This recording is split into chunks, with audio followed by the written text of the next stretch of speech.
Ever seen a garden bed so neat, productive, and weed-free, yet built without a single modern tool? The Amish have perfected a way of building raised beds that stay sturdy for decades, channel water just right, and make plants thrive naturally. No machines, no chemicals, just pure technique. And once you see how they do it, you'll wonder why anyone ever needed power tools in the first place. Here's something that might surprise you. The Amish don't just walk outside and start digging wherever they feel like it. They treat garden site selection like a detective investigating a crime scene. And there's a very good reason for that obsession. Walk through any Amish community during planting season, and you'll notice something odd. Every single garden bed sits in spots that get hammered by sunlight from dawn until dusk. 6 to 8 hours minimum, no exceptions. While most of us throw seeds in the ground and hope for the best, the Amish spend entire days tracking sun patterns across their property. They'll stand in one spot at 7 in the morning, then return at noon, then again at 5 in the evening, watching exactly where shadows fall. This isn't just old-fashioned stubbornness. Plants are basically living solar panels that happen to taste good when you harvest them. Skimp on the sunlight and your tomatoes will produce about as much fruit as a plastic plant. The Amish learned this lesson generations ago, back when a failed garden meant going hungry instead of just making an extra trip to the grocery store. Most people spend more time picking a parking spot at the mall than choosing where their vegetables will live for the next 20 years. But sunlight alone won't save a garden from disaster. Water has to move through the soil, not sit on top of it like a stagnant pond. The Amish hunt for spots with just enough natural slope to let rainwater drain away slowly. Too flat and the roots drown. Too steep and all your topsoil washes away with the first heavy storm. Here's where most weekend gardeners make their biggest mistake. They see a nice flat spot, maybe even clear away some weeds, and figure they're ready to build. Wrong. The Amish strip every single blade of grass, every dandelion, every stubborn weed down to bare earth. They know that grass roots are like underground bullies. Leave even a small patch, and it'll muscle its way back through your carefully planted vegetables. The real work happens below ground. While the rest of us scratch the surface with a rake and call it preparation, the Amish attack the soil with hand forks and broad hoes, sometimes going 12 inches deep.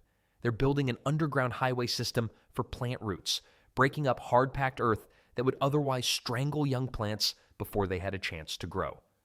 Testing soil is simple but crucial. Grab a handful, squeeze it tight, then open your palm. Perfect garden soil crumbles like chocolate cake mix, rich, dark, and just barely holding together. Clay soil forms a hard ball that could double as a paperweight. Sandy soil falls apart like it's trying to escape. Either extreme spells trouble for your plants. The Amish wait for exactly the right moment to work their soil. Too wet and you'll create concrete hard clumps that take months to break apart. Too dry and you'll be fighting dust clouds while accomplishing nothing. They've learned that patience during preparation saves countless hours of frustration later. Before a single board gets cut, they mark the exact boundaries with stakes and string, double-checking every measurement. There's nothing quite like building a perfect frame only to discover it doesn't fit the space you prepared or blocks the path to your back door. With the foundation properly laid, the next step involves creating a barrier that stops weeds cold without using a single chemical. Cardboard might seem like an odd choice for serious gardening, but the Amish have turned this humble material into their secret weapon against weeds. While modern gardeners spray chemicals or pull weeds until their backs ache, the Amish simply smother the problem before it starts. The technique relies on materials most people throw away without a second thought. Large cardboard boxes work perfectly, the kind that delivered your new refrigerator or washing machine. Old newspapers stack up nicely too, though you'll need thick layers to make them effective. Some Amish communities use burlap sacks when they can find them, especially the heavy-duty ones that once held feed or grain. Laying down this barrier requires more strategy than you might expect. Each piece must overlap the next by at least 6 inches, creating an underground wall that stops even the most determined weeds. Think of it like shingling a roof, except you're working in reverse. Miss a spot or leave gaps, and aggressive weeds will find their way through faster than teenagers find trouble on a Saturday night. The Amish dampen everything as they work. Dry cardboard tends to shift and curl, leaving openings for weeds to exploit. Wet cardboard molds itself to the ground contours and stays put. They use watering cans or garden hoses to thoroughly soak each section, making sure the material bonds with the soil underneath. This creates a tight seal that blocks sunlight completely, and without light, weeds simply cannot survive. Weeds are like uninvited relatives at Thanksgiving dinner. Give them the smallest opening, and they'll take over the whole house.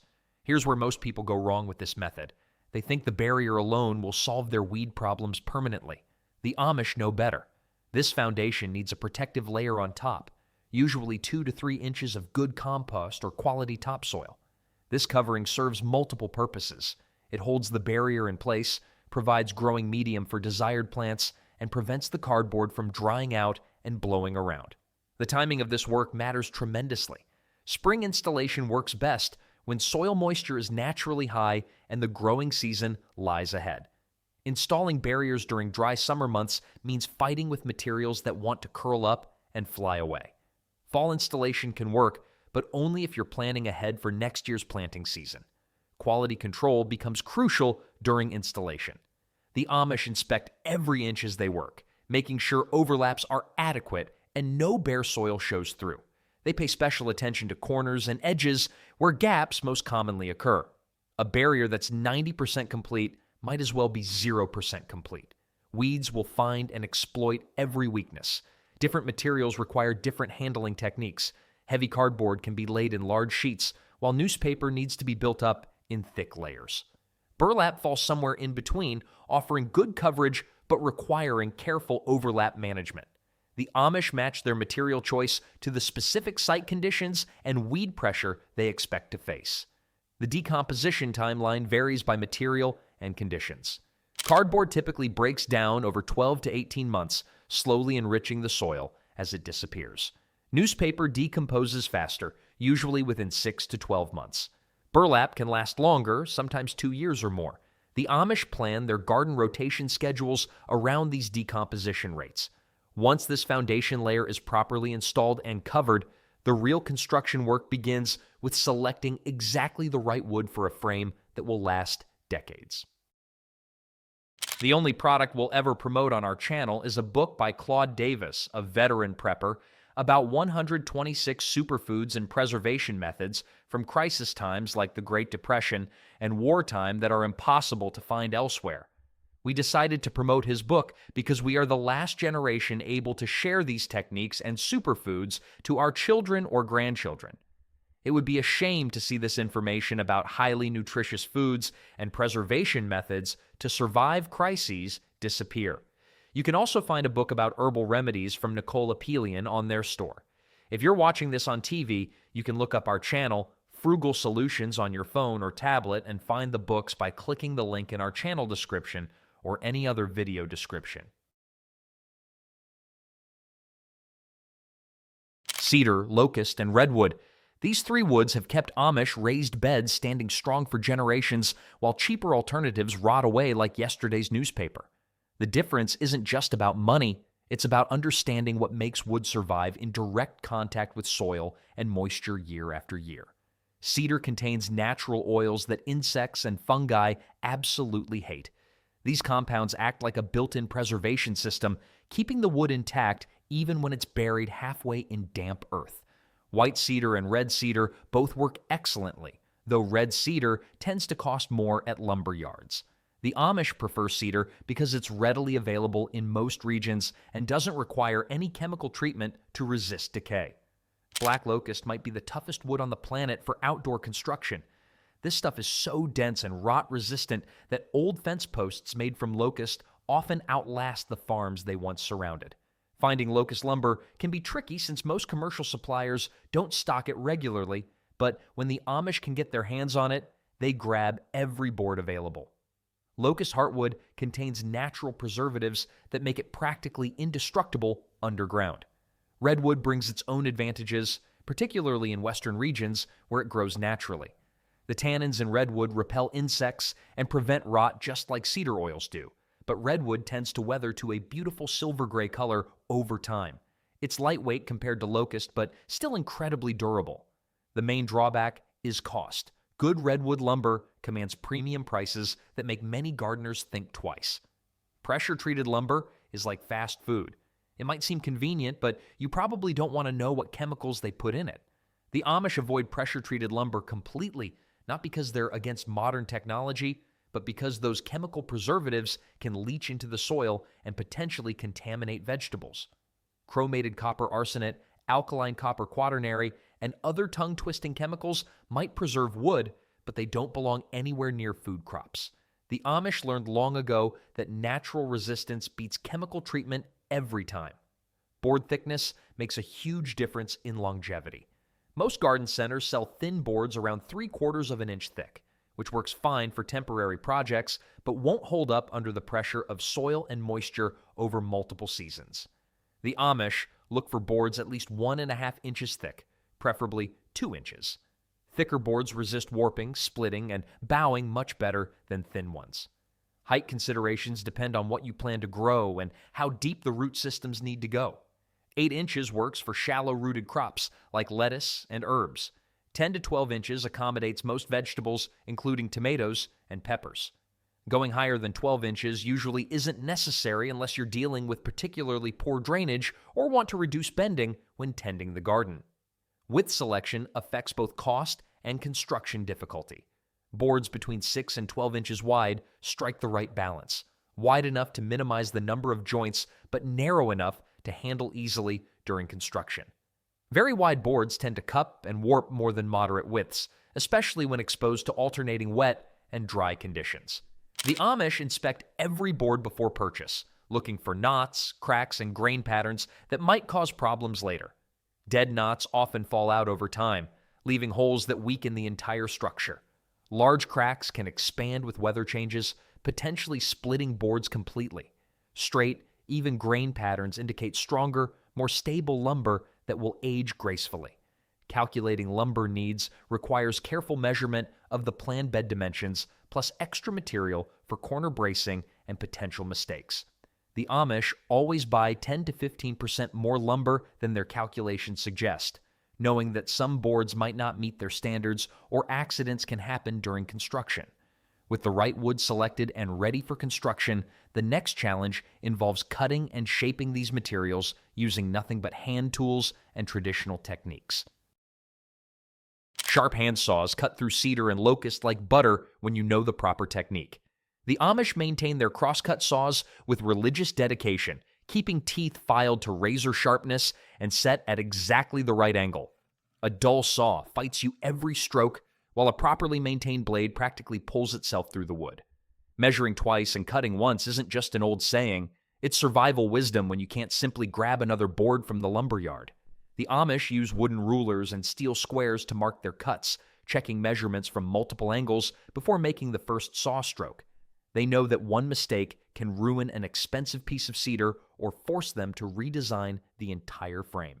Hand planing removes saw marks and splinters that could cause problems later. The Amish run their planes along every cut edge, creating smooth surfaces that fit together perfectly. This isn't just about appearance. Rough edges don't mate properly at corners, leaving gaps where moisture can penetrate and cause rot. A few minutes of careful planing prevents years of structural problems. The Amish approach to woodworking is like a good marriage. It takes patience, the right tools, and knowing when not to force things. Corner construction determines whether your raised bed lasts 5 years or 50 years. The Amish cut simple butt joints where one board meets another at a right angle, then reinforce these connections with galvanized nails and wooden corner braces. Fancy joinery techniques like dovetails or mortise and tenon might look impressive, but they're overkill for garden bed construction and much harder to execute perfectly with hand tools. Pre-drilling nail holes prevents the heartbreak of split boards. Dense woods like locust can crack easily if you drive nails without pilot holes, especially near the ends of boards. The Amish use hand augers or awls to create small starter holes, just slightly smaller than the nail diameter. This technique lets nails penetrate smoothly without forcing the wood fibers apart. Galvanized nails resist rust far better than regular steel nails, which is crucial when your construction will spend years in contact with damp soil. The zinc coating on galvanized nails provides a protective barrier that prevents rust from weakening the connection. Ring shank nails work even better than smooth nails because their ridged surface grips the wood fibers more securely. Corner braces add tremendous strength to what would otherwise be relatively weak butt joints. The Amish cut triangular pieces from scrap wood and attach them inside each corner, creating a rigid connection that won't wobble or separate over time. These braces also help distribute the soil pressure evenly across multiple boards instead of concentrating stress at individual nail points. Assembly requires a flat, stable work surface and careful attention to keeping everything square. The Amish often work on their barn floors or construct temporary workbenches from sawhorses and planks. They check diagonal measurements frequently. If both diagonals are equal, the frame is perfectly square. Unequal diagonals mean the frame is skewed and won't sit properly on the prepared site. Sanding the assembled frame eliminates any remaining splinters and rough spots that could catch clothing or skin during garden maintenance. The Amish use coarse sandpaper first to remove major imperfections, then switch to finer grits for a smooth finish. They pay special attention to the top edges where hands will frequently rest while planting and weeding. Test fitting the completed frame on the prepared site reveals any problems before the bed gets filled with soil and becomes much harder to adjust. The Amish set their frames in place and check for wobbles, gaps, or high spots that need correction. Getting this handmade frame to sit perfectly level on uneven ground requires techniques that have been refined over generations. Ground rarely cooperates with human plans, which explains why most homemade raised beds end up looking like they survived an earthquake. The Amish have mastered the art of making crooked ground behave itself using nothing more than shovels, rakes, and an old-fashioned level. A long, straight board becomes the most important tool during this process. The Amish select an 8 or 10-foot piece of lumber and place it across the frame from corner to corner, then set a standard bubble level on top. This combination reveals even the smallest variations in height that would cause problems once soil gets added. Modern laser levels might be faster, but a straight board and bubble level work just as accurately and never need batteries. High spots get attacked first since they're easier to fix than low areas. The Amish use flat shovels to shave away excess dirt, working carefully to avoid creating new problems while solving old ones. They remove soil in thin layers, checking frequently with their level board to avoid going too far. Taking off too much dirt means having to build the area back up again, which wastes time and creates soft spots that will settle later. Low areas require more patience and strategy. Simply dumping loose dirt into a depression creates a soft spot that will sink over time, leaving your frame tilted like a funhouse mirror. The Amish fill low spots gradually, adding soil in 2-inch layers and tamping each layer firmly with the back of a rake or a hand tamper. This compaction process mimics the natural settling that would happen over months or years. Leveling a garden bed is like trying to fold a fitted sheet. It looks impossible until someone shows you the trick. Then it seems obvious.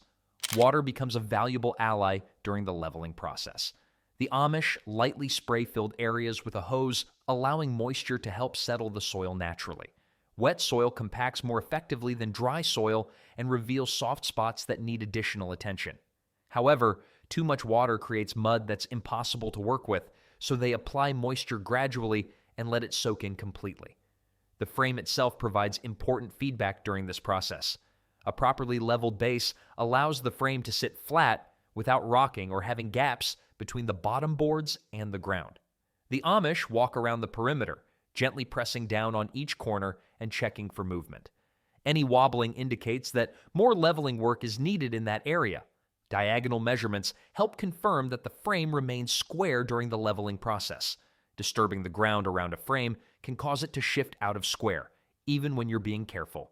The Amish measure both diagonals after completing the leveling work, making small adjustments if necessary to restore perfect geometry.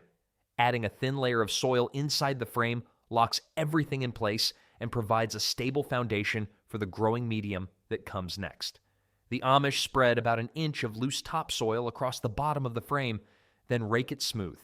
This layer prevents the frame from shifting during soil filling and helps distribute weight evenly across the bottom boards. With the frame sitting perfectly level and secure, the next challenge involves creating the ideal growing medium by combining soil, compost, and organic matter in precisely the right proportions. The 60-30-10 rule governs everything the Amish put inside their raised beds. 60% quality topsoil provides the foundation and bulk. 30% aged compost adds nutrients and improves soil structure. 10% natural organic matter, like aged manure or leaf mold, creates the perfect growing environment that vegetables absolutely love. Quality topsoil doesn't come from just anywhere. The Amish avoid the bagged stuff from garden centers, which often contains more bark chips and sand than actual soil.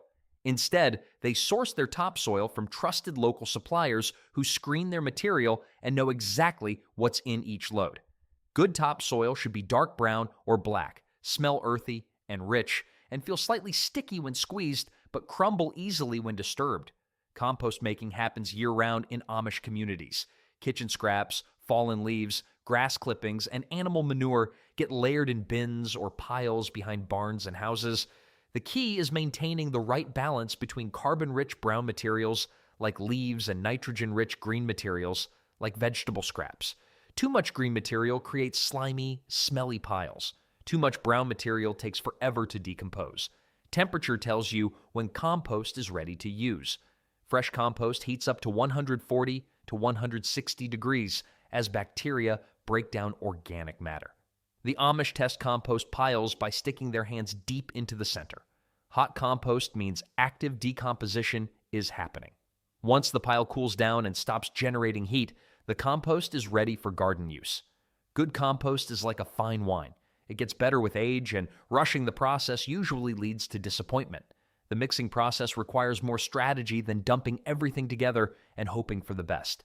The Amish layer their materials in the frame, starting with a base of topsoil, then adding compost, then organic matter, and repeating until the bed is full. Each layer gets lightly raked to break up clumps before adding the next layer. This creates a uniform blend without the hard work of mixing everything by hand. Testing drainage comes next, and it reveals problems before planting begins. The Amish flood their newly filled beds with water, watching how quickly it soaks in and where it might pool. Good garden soil absorbs water steadily, but doesn't let it sit on the surface. Sandy soil drains too fast, leaving plants thirsty. Clay-heavy soil holds water too long, drowning plant roots. Final preparation involves raking the surface until it's smooth and level, breaking up any remaining clumps larger than a golf ball. The Amish use steel garden rakes, working systematically across the entire bed surface.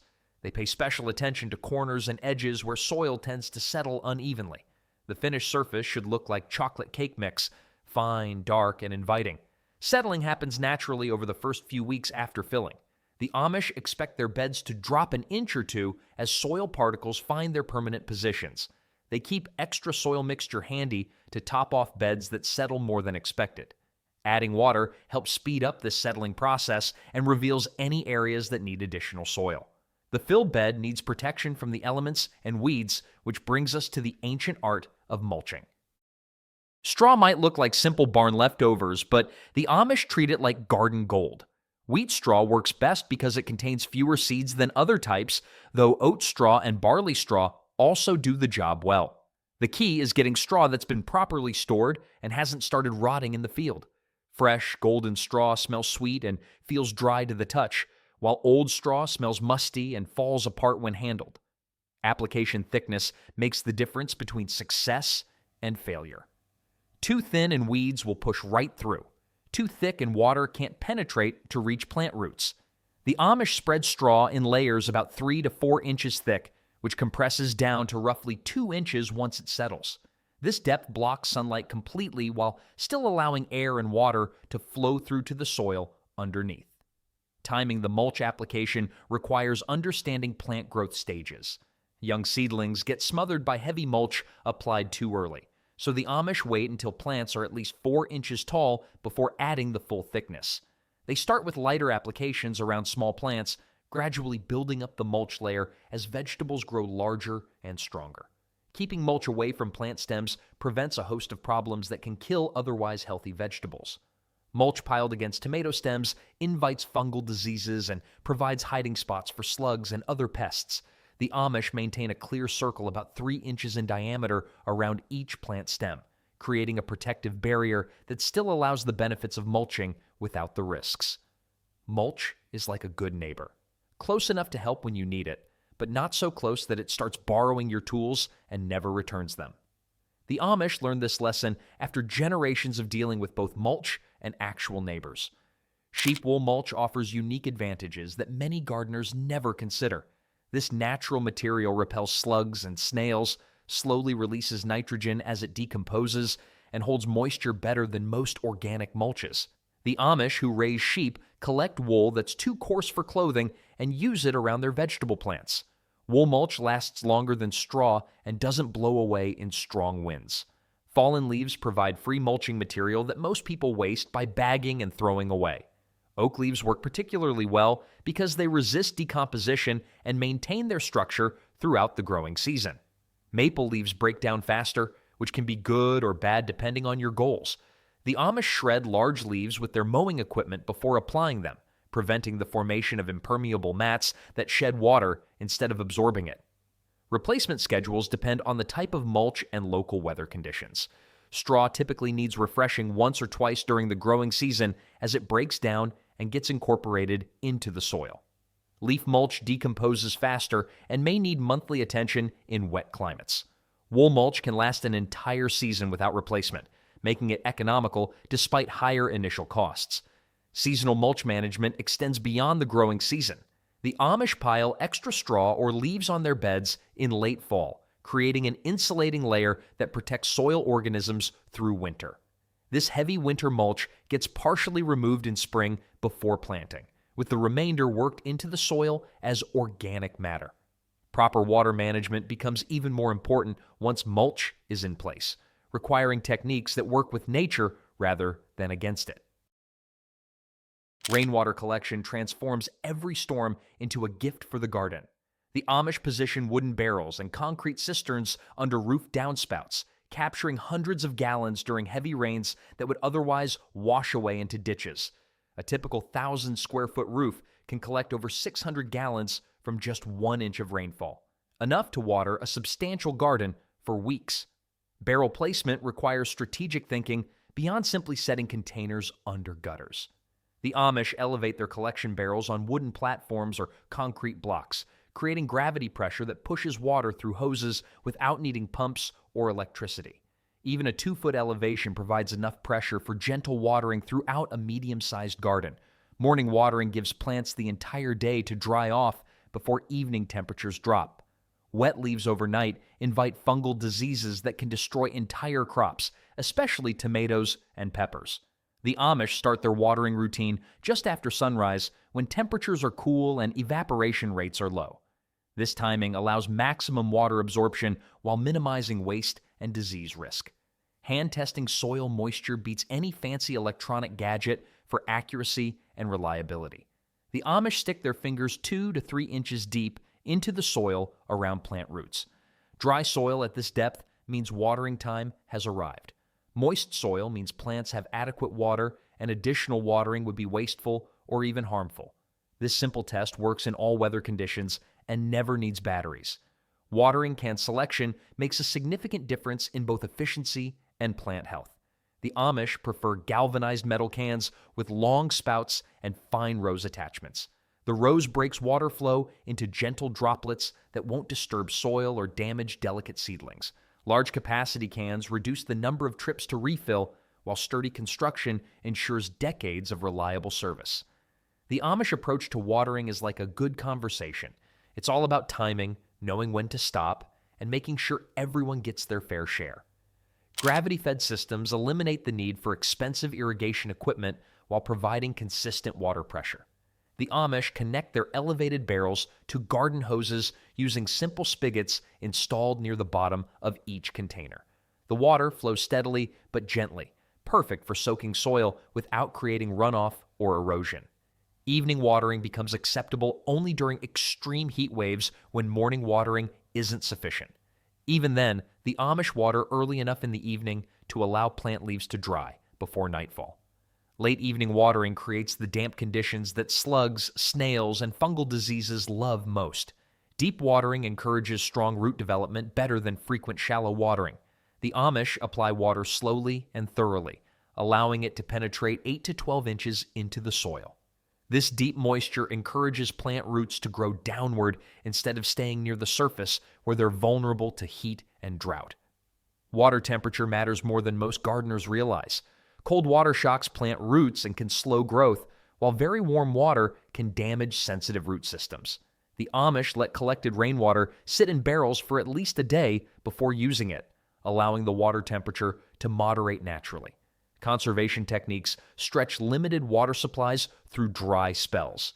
The Amish mulch heavily around plants to reduce evaporation, and they group plants with similar water needs together to avoid waste. Success with traditional watering methods sets the stage for understanding how different plants can work together to create even stronger, more productive gardens. Native Americans discovered the Three Sisters combination thousands of years ago, and the Amish adopted this brilliant partnership for good reason. Corn provides a natural pole for beans to climb, eliminating the need for expensive trellises or stakes. Bean roots fix nitrogen from the air into the soil, feeding both themselves and their corn neighbors. Squash spreads across the ground with large leaves that shade the soil, keeping weeds down and moisture in. The spacing arrangement makes this partnership work perfectly. The Amish plant corn first in small clusters rather than long rows, with stalks about 12 inches apart within each cluster. Once corn reaches knee height, they plant pole beans around the base of each stalk, about 4 beans per corn plant. Squash goes in the spaces between corn clusters with plenty of room for vines to spread without interfering with the other crops. Timing becomes crucial for success with the Three Sisters method. Corn needs a head start of 3 to 4 weeks before beans get planted, giving the stalks time to develop enough strength to support climbing vines. Squash can be planted at the same time as beans, or even slightly later since it grows faster than either corn or beans once established. Marigolds earn their place in every Amish garden through their pest-fighting abilities. These bright flowers release compounds that repel aphids, whiteflies, and several types of beetles that love to munch on vegetables. The Amish plant marigolds around the borders of their beds and scatter them throughout larger plantings, creating a natural barrier that insects prefer to avoid. Marigolds are like the neighborhood watch of the garden. They keep an eye on everything and aren't afraid to make a stink when trouble shows up. The Amish have been relying on this floral security system since before anyone invented chemical pesticides. Basil planted near tomatoes does more than provide fresh herbs for cooking. This aromatic herb repels hornworms, aphids, and other tomato pests, while reportedly improving the flavor of the tomatoes themselves. The Amish space basil plants about 18 inches away from tomato plants, close enough for protection, but far enough to avoid root competition. Dill attracts beneficial insects that prey on garden pests, making it a valuable ally in natural pest control. However, dill can inhibit the growth of carrots and tomatoes if planted too close. So the Amish position it carefully in spots where it can do good without causing harm.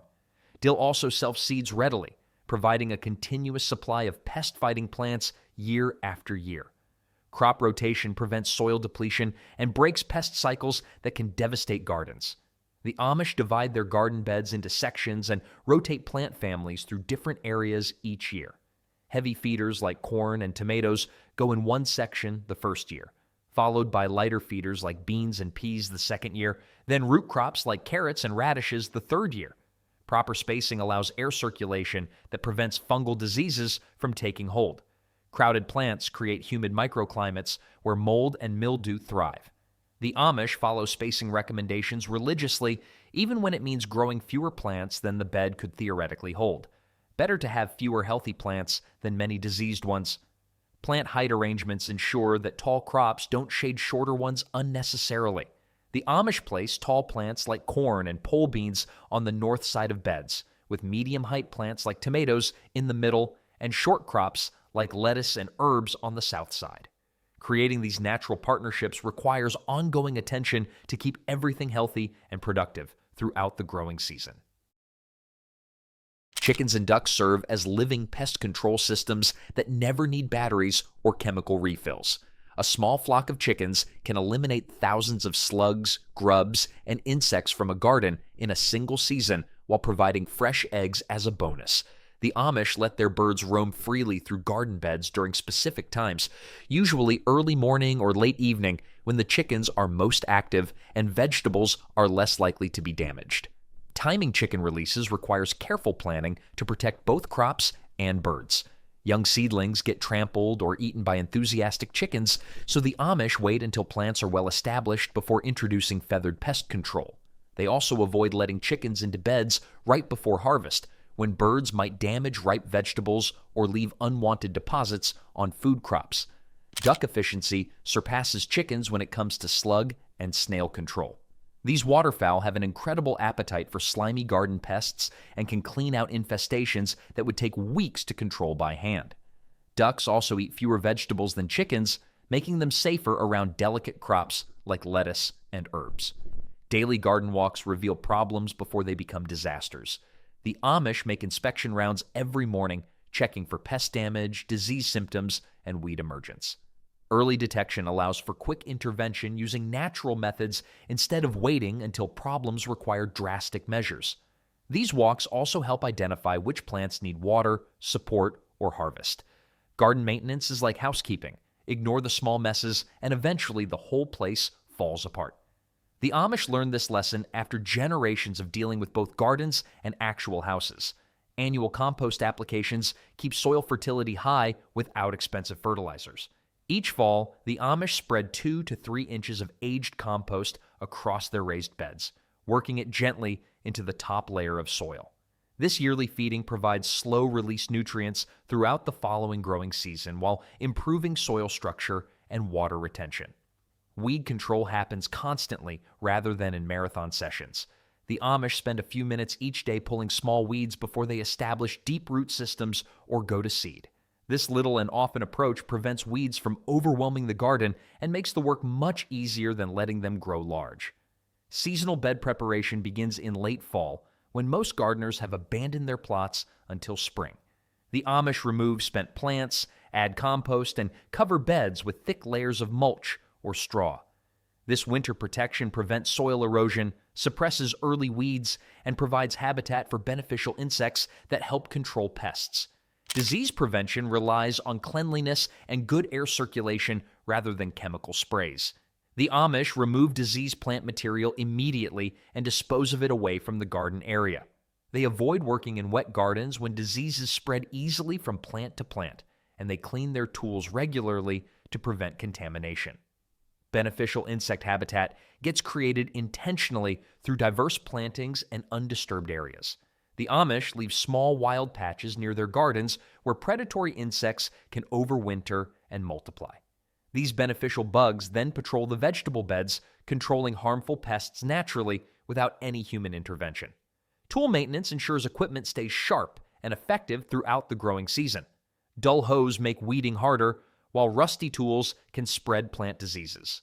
The Amish clean and oil their tools regularly, sharpen cutting edges as needed, and store everything properly to prevent damage. Success with natural maintenance methods creates gardens that become more productive and easier to manage with each passing year.